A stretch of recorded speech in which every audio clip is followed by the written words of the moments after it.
احمدہ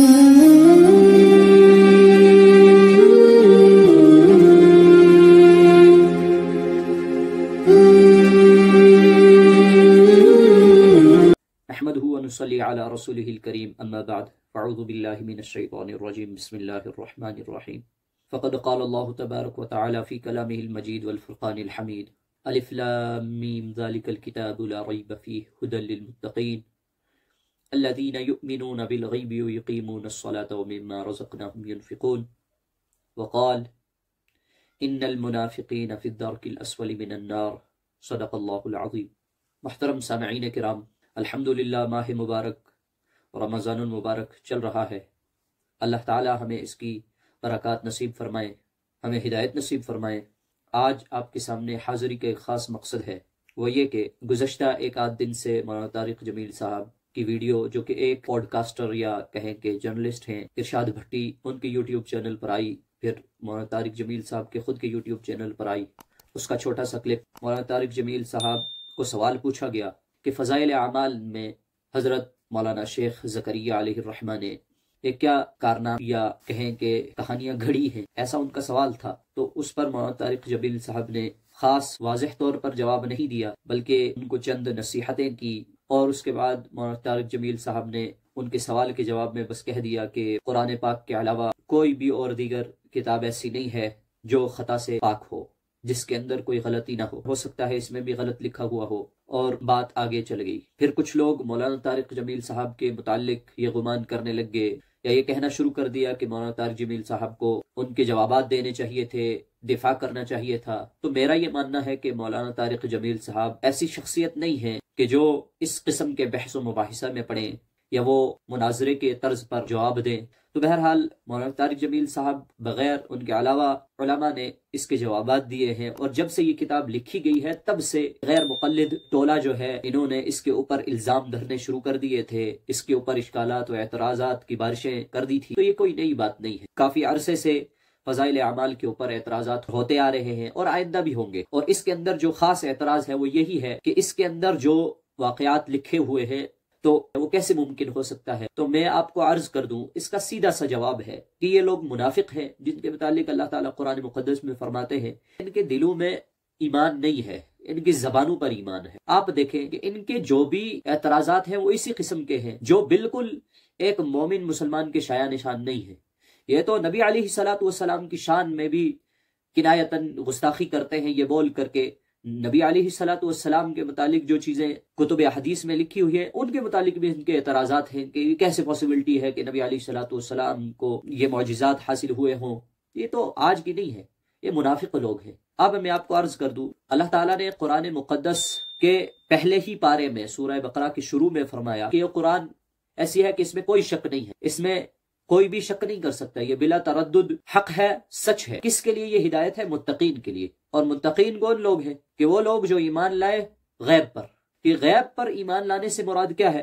غیب تو کہتے ہی اسی چیز کو ہے کہ جو کسی کے کہنے پر پورے اعتماد کے ساتھ بات کو مان لیا جائے اور انسان کے حواس خمسہ اس کی تصدیق نہ کر پائے، بس کسی کے اعتماد پر کسی کی بات کو مان لینا، اسی کا نام تو غیب ہے۔ بہرحال آپ سوچیں، جب غیب کہتے ہی اسی چیز کو ہے کہ وہ حواس خمسہ اس تک نہیں پہنچ سکتے، انسان کی آنکھ ان کو دیکھ نہیں سکتی، کان اس کو سن نہیں سکتے، ناک اس کو سونگھ نہیں سکتی، اس کا ذائقہ نہیں چکھ سکتا، انسان کے ہاتھ اس کو چھو نہیں سکتے، اور یہی چیزیں اگر آپ سوچیں، یہی چیزیں تو معجزات ہوتی ہیں، یہی چیزیں تو کرامات ہوتی ہیں۔ اب کرامتوں کو کیسے ایک انسان ثابت کر سکتا ہے؟ آپ بتائیں کہ اگر اس طرف ہم جائیں کہ ہم ہر چیز کا ثبوت ڈھونڈنے لگ جائیں، ہر چیز کو اس طریقے سے ثابت کرنے لگ جائے کہ ہمارے حواس خمسہ اس تک پہنچ پائے اور اس کو حاصل کر پائے، تو پھر اللہ کی ذات میں سب سے پہلے جو ہے انسان کا ایمان ختم ہو جائے گا۔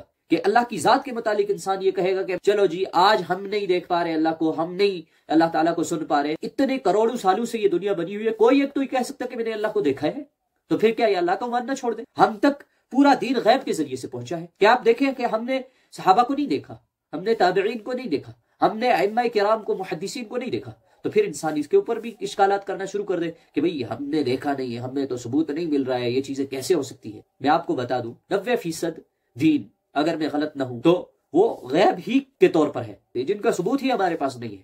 بس ہم نے یقین کیا ہے کس چیز کے اوپر؟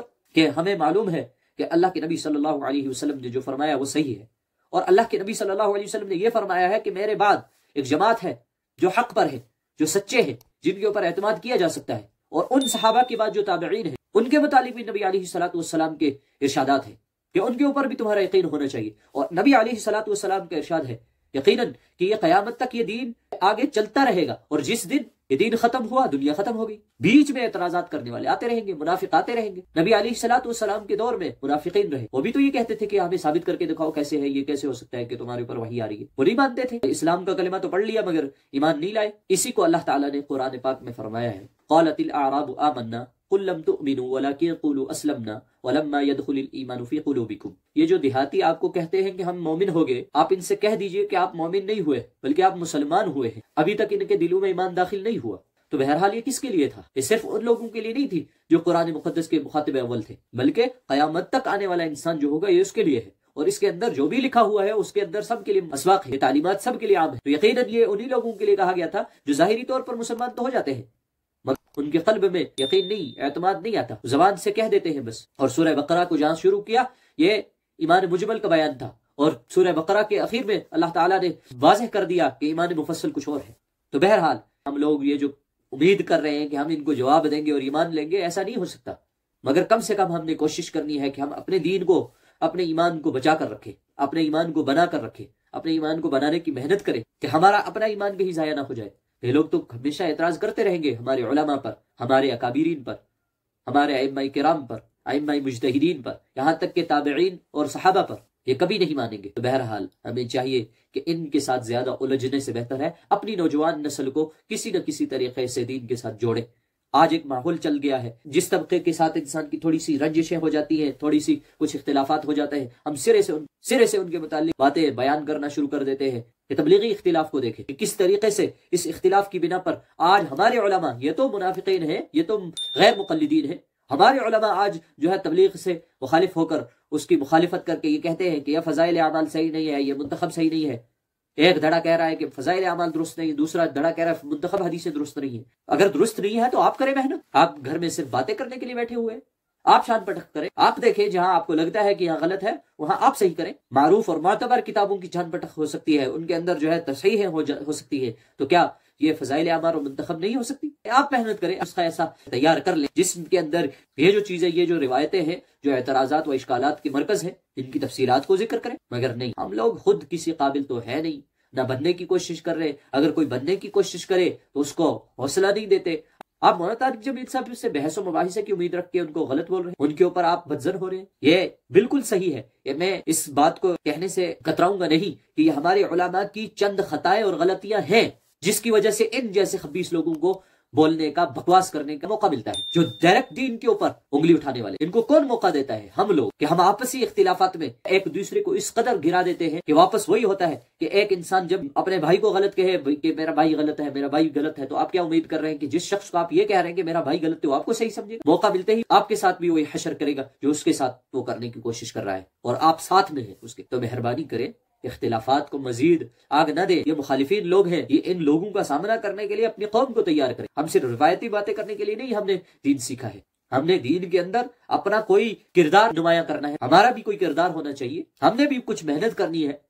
یہ ان کے اوپر کیا اعتراضات کر رہے ہیں؟ آپ اندازہ لگائیں، اس وادی میں ممبروں سے ایسی روایتیں لوگوں کو ہم سنا رہے ہیں جو من گڑت ہے۔ آپ کسی ایک کتاب کا مطالعہ کریں جس کے اندر من گڑت روایتوں کی تعداد اور ان کی تفصیل لکھی ہوئی ہے، آپ کو محسوس ہوگا کہ 50% آپ خود اس میں پھنسے ہوئے ہوں گے، کہ آپ نے خود سے اللہ کی قسمیں کھا کر ممبروں پر بھات مار کے آپ نے بیان کیے ہوں گے وہ واقعات، وہ روایتیں، حالانکہ ان کے اوپر کوئی تصحیح نہیں ہو سکی، ہم نے کی نہیں۔ نمازیں ہماری درست نہیں ہے، اس کے اوپر کون کام کرے گا؟ یقیناً ہم لوگوں کو اٹھنا ہوگا۔ اللہ تعالیٰ کہنے سننے سے زیادہ عمل کی توفیق عطا فرمائے۔ وآخر دعوانا الحمد للہ رب العالمین، وما توفیقی الا باللہ۔